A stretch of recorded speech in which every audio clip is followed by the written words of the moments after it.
Thank you, honey. You are you're a lot. You're a little, there's no little, it's just a lot. You're a lot. Broad subject. But I do adore you.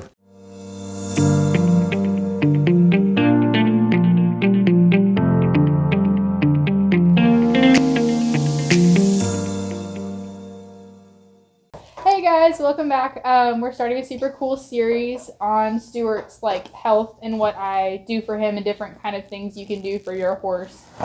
So this week we're starting with Cody, who is my horse's body worker and also one of my super fun friends. So when I say body work, I don't just mean massage. So most people ask me and I was like, she's my horse's masseuse. I don't even have one, but she can kind of explain to you a little bit better what body work is than I can. So body work is a combination of several modalities. It includes massage, trigger point therapy, lymphatic work, laser therapy in some cases if the practitioner has gone through and gotten certifications for it. So basically, it's whole body care.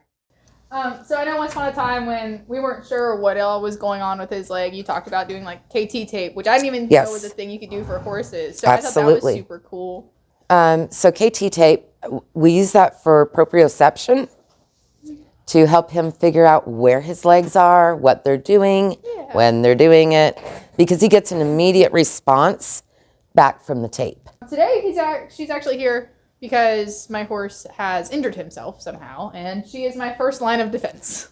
I'm excited, but so Cody, tell me a little bit more about your business, actually, because Cody doesn't just do this as a freelance human being. No, I do not. So my company is Untitled Equine. I'm based here in the Raleigh area. And I say area because it's kind of a large area, right? And I've been certified in practicing for 5 years. I didn't even know that. And for the record, I didn't even know. I've actually been doing body work for closer to 12. Okay. Super, super cool. But and we use needs lightly because I feel like any horse can benefit from it. Even Absolutely. if you're not actively having an issue. Trista always gets Chanel done right before a horse show just for the best results and to keep their bodies nice and fit. And that is true. They're athletes. They should be treated. They have a team and should be treated like an athlete, right? I know what's about to go on, but for those of you who don't, I'll kind of keep asking Cody some questions. But Stuart's obviously very relaxed and excited, and I'm excited for you guys to see what I see all the time. So let's get started. Woohoo!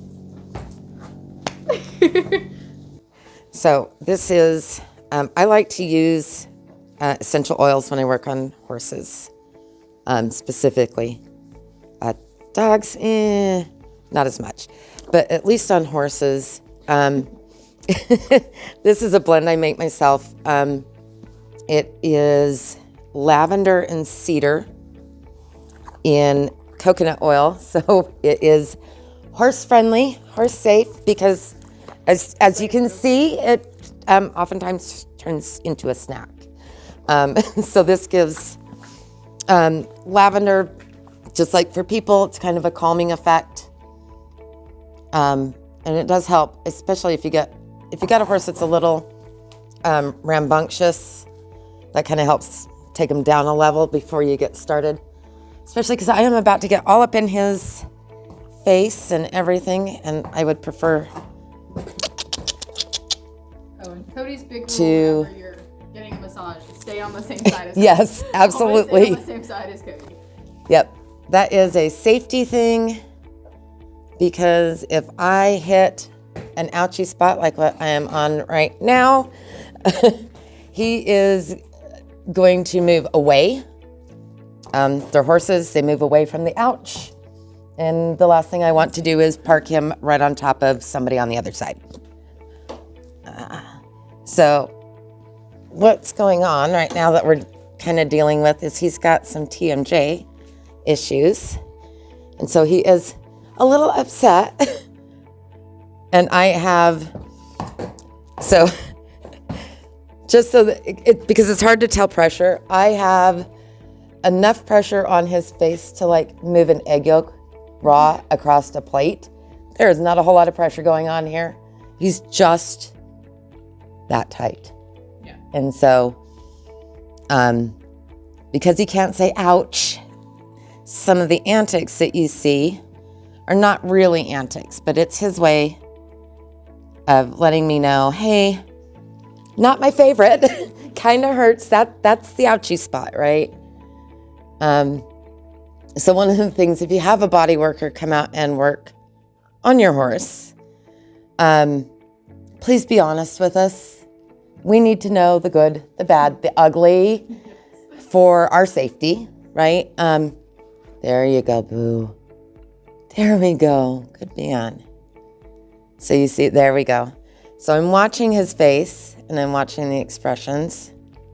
And we're looking for a couple things, a lick and a chew, a nice, good, solid blink. There we go. Just to see that he's actually let go. I can feel it as well, but I want to make sure it's also registering with him. So we're just in a little bit of TMJ work here. Yep, sorry, buddy. All right. So this is always the kind of tricky spot. Yeah, he is. As mouthy as he is, he's like, oh, I don't want your hands in my mouth. Like, it wasn't my turn. Absolutely not. But I think that this is actually super important to do. Sit up. Does it come again? Their tongue is so long and it's connected so far back. Yeah. Just the act of, no, please, poking their tongue all the way out, stretching down.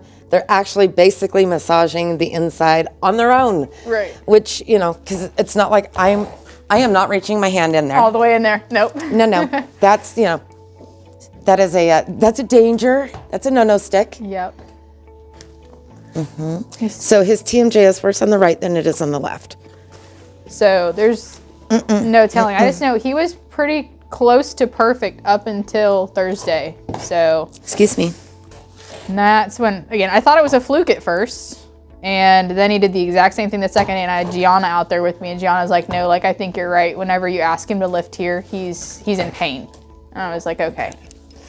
And so is it lifting tracking which direction? Right or left? Both. Worse, more so on the right, though. Worse tracking right. Mm-hmm. Okay. And only at the canter. His trot, over fences at the trot, perfect. If I go more than 5 strides so at the canter. his strike off foot. Mm-hmm. Okay. Yep. Excuse me. Which would explain why I feel like his left is super sore. If it's to the right is worse. Like his hind left. Correct. Okay. We're going to back up. If you're an uneducated horse person who hasn't been in this thing for very long, a horse's canter is 3 beats. So if you're like, oh, the leave off foot or whatever we call it, if I'm saying he's worse tracking right and it's a 3-beat motion, the canter actually starts in the hind end. So when you're going right, the first leg to move is that left hind leg. So he's coming left, these two together, and then right. And so what's happening when he's cantering is if I ask him to lift, if I let him long and low, he'll go a little bit. You can tell he's still kind of ouchy. He's not very free like he usually is. But as soon as I ask him to lift, he is not a fan. So in case you didn't know, and then the trot's 2 beats, so it's 1, 2, and then the walk is 1. What is it? 1, 2, 3, 4. Yeah, but I'm saying like I can't remember which feet go first. It's 1, 2, 3, 4, right? Yeah, it's a hind front. Yeah, that's what I was like. And then trots, boop, boop, and then a gallop is also 4 beats, but there's a moment of suspension where all 4 feet are off the ground. Exactly. Exactly, which is the cool race shots you get of like Secretariat, like at the finish line. So he is actually sore through his top line as well. Oh, yep. Sorry. He said, "Oh." Yeah, that was a big. That was a big. Ooh, wait. He stuck his foot out too. He's like, "No, okay." Yeah, you can chew on that, sweetie. You get all kinds. I have a few that want to groom me the entire time that I work on them. Thank you. Yes. I get ones that are super expressive. They're nice and quiet, and the minute I get on an ouchie spot, all 4 feet start going. Then we get this when I get it to start to release. That's a nice job, buddy. So Stuart's a chewer. He likes to chew on me. And Zoe was very kind and letting me know that in advance. We like to paw. We like to eat and play. So that I can actually keep myself in a safe location. Because it's hazardous the people enough. That don't tell you. Right. It is hazardous enough working with your own animal. But when you work with strangers. 1,000-pound animals. It's good. Don't worry about it. Right. Yeah. I like to know. And they're horses. Right. And they can be complete and utter saints. There you go, buddy. I know. What? So for like first time people, is there usually like an average, like, I know with Cairo, the first visit, they usually want you to come back in like at least 2 months just because they want to make sure everything stays straight. Correct. For body work, is there like a time period? I know for him, it was centered around his hind end injury, but Right. Is there like usually a certain time frame you recommend, or it just depends? It depends on a lot of things. One, what do I find? Okay. Two, can I get through it and get it to let go in that first visit? Because oftentimes, Right. if it's fairly new, if it's something that the horse has been perfect for the last 10 years and all of a sudden Right. they're They're King Kong. excuse me, they're bucking or The Coca-Cola is not for you. doing things that are not normal for them. Yeah. That is typically, I'm going to say 99.9% of the time. That's when you get the call. It's like, hey, so-and-so Right. is trying to kill me. Right. They're in pain. Something's wrong. Yeah. Needs to be addressed, right? Oh. So it is absolutely an SI issue. It is muscular. That's what I'm telling you. Like, it was as soon as I asked for him to engage himself, he said, oh, okay. Mm-hmm. And he probably didn't help himself bucking, just trying to tell me like, hey, that really hurt. Yes. Yeah. Uh-huh. And this is why we love Cody. Right here. There we go. Good man. I know. You've got some baggage we need to unpack here, sweetheart. So body work in general, we're releasing a whole lot of endorphins. Yeah. And all of them process them differently. I wish there was like a book that you could read that said, every horse, when they have this, does this, because I've never met a horse yet that has written a book. That would be impressive. That would be impressive. That says, this is how you read into horses, because, well, Yeah. it doesn't exist, right? So you just have to watch the body language. This is the response to lots of endorphins and not quite knowing how to process. Yeah. So they'll move around, they'll paw, they'll do What? all the things. He said, oh, that's nice. Yeah. So I am just watching for his reaction here to see Twitch. if, there it is. All right, sweetie. Yep. Oftentimes, not always, but a fair amount of time where you think the problem is the symptom, but not the root cause. Yeah. So you gotta investigate. So while I feel it in his SI, it wasn't centralized there. So I was getting some reaction here, just over the top of the croup. So I just started investigating down, looking for the root. Right now we're walking around. He just had his massage done. Who was jumping this? And the primary reason for this, well, there's two reasons. I like to watch my clients do their walks afterwards, so I can see if we've got anything that's not quite how I want it.